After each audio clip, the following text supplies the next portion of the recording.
So we just crossed the Canadian border here about an hour ago. We're heading to the Superior Country of Ontario. We're going on an archery spring bear hunt. We talked to Tim, the owner of the resort, and it sounds like the guys are seeing a lot of bears.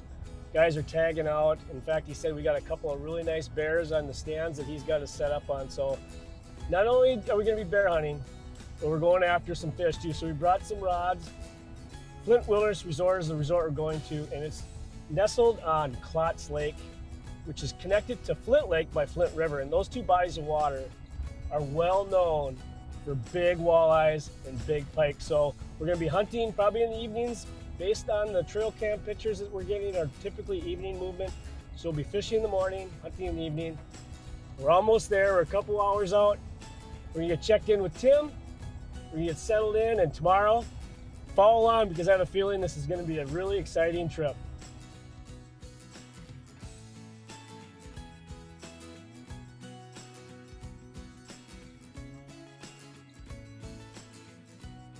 And just like that, we arrived. Flint Wilderness Resort's main lodge is constructed of natural logs, providing a warm, friendly atmosphere for dining, tackle supplies, and social activity.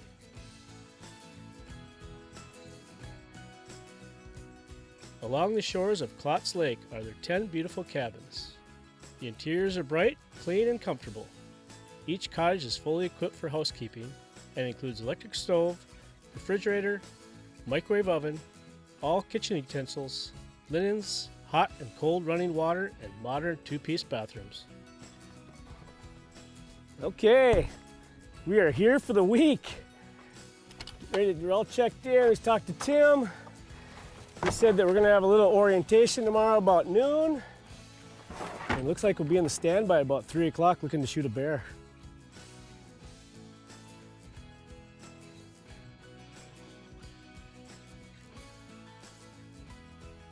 Okay, a little bit about our bear area first.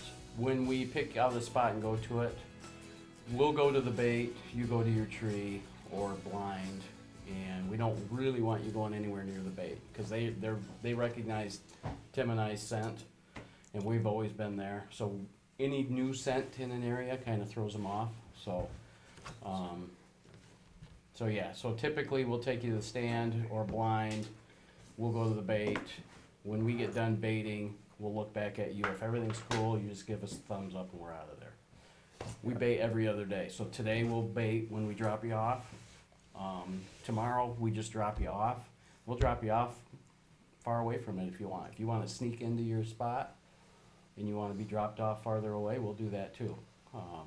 But we don't bait every day. So we're out here, day one. We just got set up. Jimmy just got the camera all set up.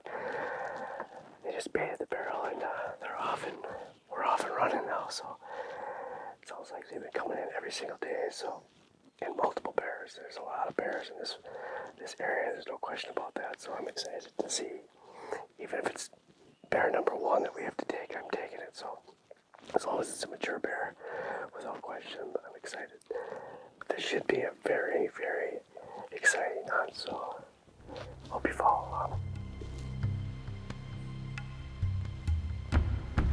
Bear, bear. Small one.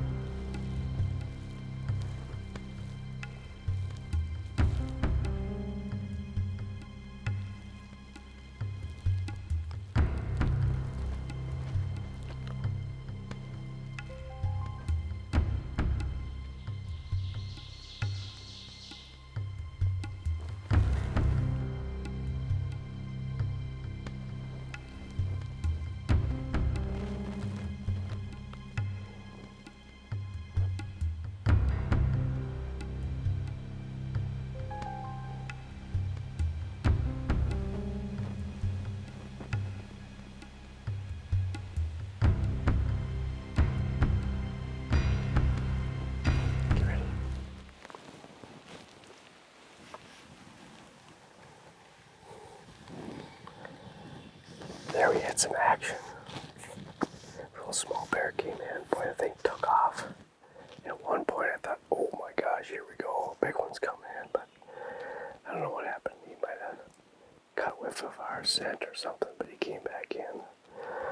But that I got my adrenaline going when he took off. I thought, oh man, here comes some big one, because that's usually what happens. They'll take off and some big one will come in because they know that I'm supposed to be there. So that's pretty cool. Pretty good start to the trip so far.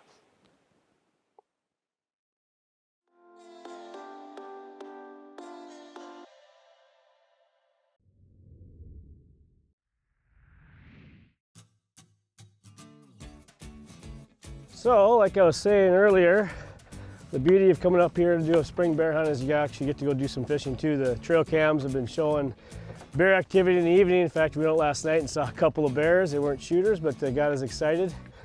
But now the weather has actually dropped probably 15 to 20 degrees, so we got a little bit of a front here.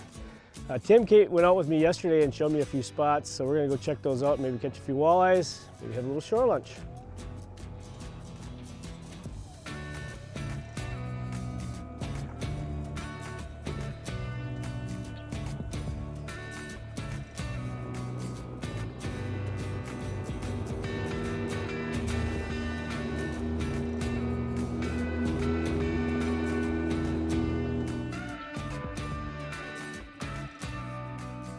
There we go. Yeah, that didn't take long. Look at that. There's a Flint Wilderness Resort walleye right off the bat, second cast. You know, if you're gonna come up here and eat walleyes, this is, in my opinion, the best size walleye to eat all day long. So the limit on this, or the size slot on this lake in most of Ontario is you get 3 under, 18.1, and 1 over. So to me, if you're gonna eat walleyes, you're gonna come up here and catch walleyes, even take a few home. This 16-inch walleye is perfect. And guess what? It's going in the box because we're gonna have a little fish fry tonight. There we go. I think I was just dragging on the bottom, trying to get the boat situated. There's another perfect one for the box. Look at that guy. That is awesome. So much fun coming up here in the spring. These fish are only in like 8 to 10 feet of water. And we're just pitching jigs, just a jig and a paddle tail this time of year. I know a lot of people like using minnows, which is just fine, but why keep putting your hand in the middle bucket if you don't have to? I mean, just a 1/4 ounce jig with a 3.5 to 4 inch paddle tail. White is a real good color up here. You know, some of these lakes are staying. This is a fairly gin clear lake, but there is some algae in the lake, so there is a little bit of a tint to it. So all we're doing is, this is just a flat back in this bay. It's a mud flat, and there is a slight depression, break in it, but we're just working this sideline, and these fish are stacked up in here. This wind is blowing right back into this bay, which is obviously stirring up the water. It's pushing bait back in here, so that's why these walleyes are here. And we're just kind of boat control, just trying to keep just far enough away from the shore so we can pitch jigs along the way, so we can just you know, work the shoreline, and boom, that was my 3rd cast, and we got 2 walleyes already. So we get back out to where we need to be. So we just wanted to make sure that boat is kind of working your way down so you can be horizontal to your casting pattern. So, ooh, got him. I think they're stacked in here. You know, if you can find these wind-blown edges like this, you're probably going to produce a lot of walleyes in the boat. There we go. So again, these are perfect size eaters. You can take 4 a day and eat them up. And those are going to be great in the frying pan. This isn't going to take too long to get our limit either, so we'll just probably catch a few and go back in and have plenty of day to kind of get a nice little rest. We're going to head back out into the bow stand, or the bear stand this evening.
So that was pretty cool. They're getting bigger.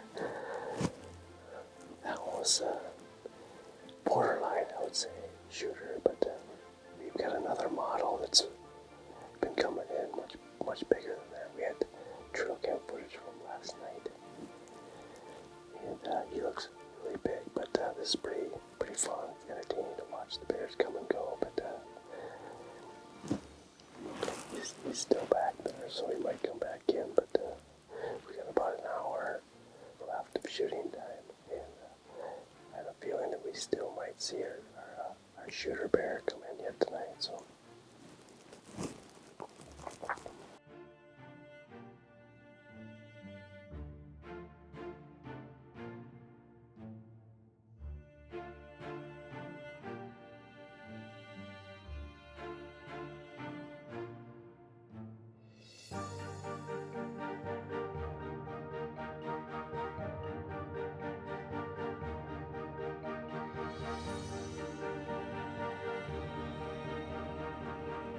There we go. I just had to find a pot of them. He's got the right attitude. Oh, that's a little nicer one, Jimmy. Of course, we forgot the net.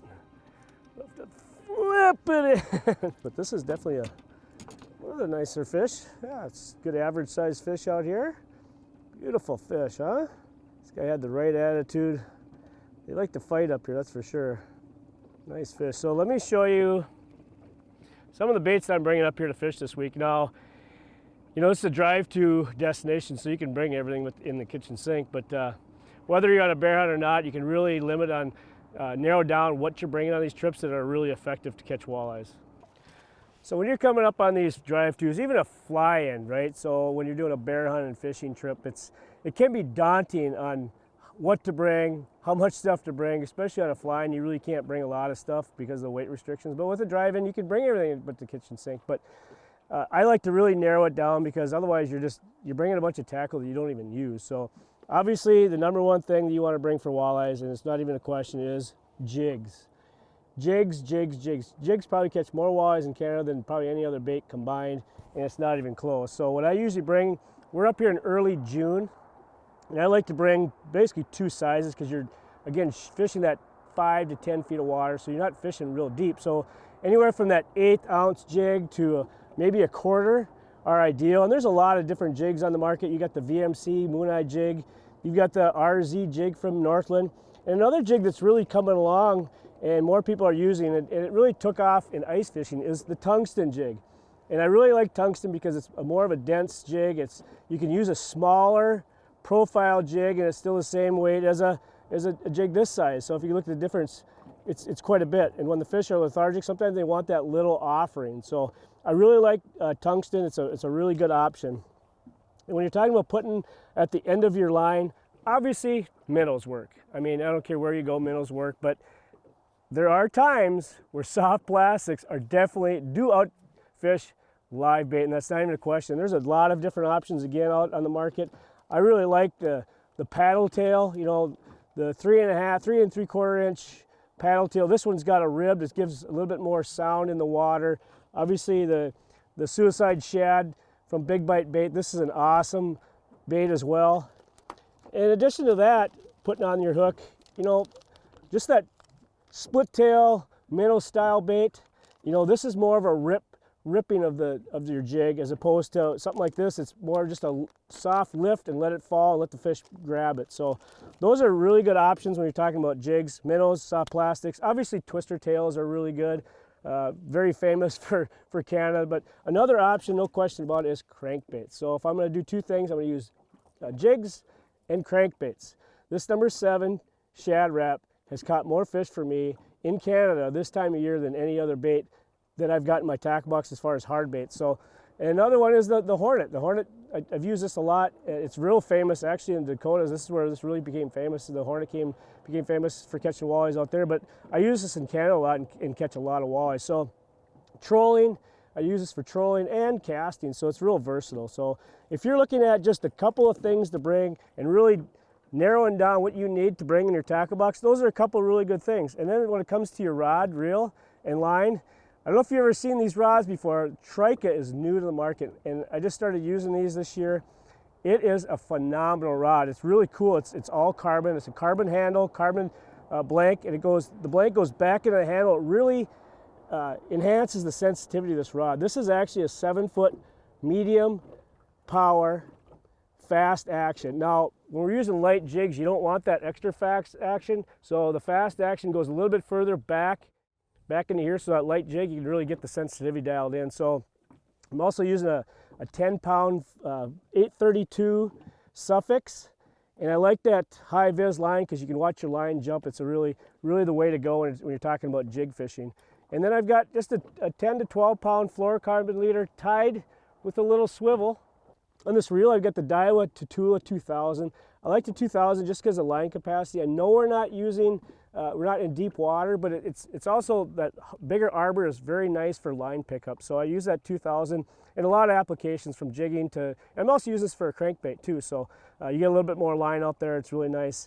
So those are the things I would suggest if you're going to go to Canada, and really limit on what you want to bring, because if you're on a bear hunt, you're going to have a lot of bear equipment as well. But even if you're on just a drive-to by yourself, just going fishing, and really just need to know what are the ABCs of what to bring for walleyes, I would say those are the things I would bring along.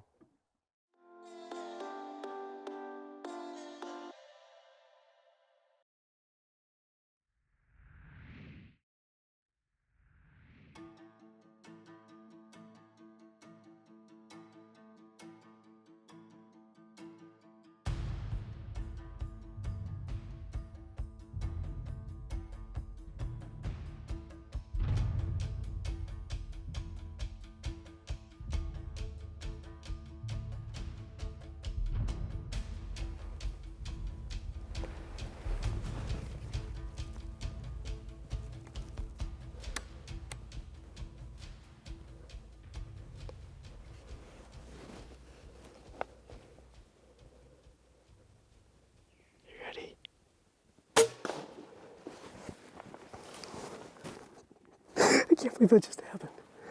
Oh, we are down to like the last 20 minutes of light. I'm thinking to myself, oh man, I don't think it's gonna happen today. We had a borderline, probably 225 pound bear come in earlier, 5-6 times come in and go, and I thought, geez, I mean, we had one the other night. We pulled the trail cam video, and it was a big one. So I was just like, I wanted to hold out for that one. I'm just shaking. And I happened to look over to my right of my shoulder, which is where we usually park and get dropped off. And I go, here comes a bear. At first I couldn't tell how big it was, and then it got right here. And I was like, that is a shooter. That is a beautiful bear. And I actually hit this once, and he stopped. I was like, oh no. And then he got to the barrel, and I was on him. I'm like, Jim, I hope you're on him, because this arrow's going. This bolt is going in him. I'll tell you what, this Raven crossbow is so accurate and so fast, and I like the fact that you got a scope, because you can get right on him, and it's got the reticles inside. You can tell what's 20, what's 30, all the way down. But holy cow, what a crazy hunt. We've had just an unbelievable hunt. We've hunted in the afternoons, fished and crushed the walleyes all day in Flint Wilderness Resort in Superior Country, Ontario. Couldn't ask for a better hunt, and it's exactly how it's marketed. You're gonna see multiple bears on a trip. You're gonna get a chance at a trophy big black bear just like that. It's dead. We heard the death roar, which is exactly what you want to hear, because you know you put a good shot on him. I bet you he didn't go 15, 20 yards and he crashed through the woods, through the brush down there, and died. So we finished the trip just like we wanted. Actually, a couple days early. You know, I'm used to finishing the trip the last day, maybe the last hour or so of the trip, but you know, here at Flint Wilderness Lodge, they've got, like I said, Superior Country has got a high density of bears, so you've got the good opportunity to basically pick the bear you really want to. So that would hold out for a trophy class bear just like that.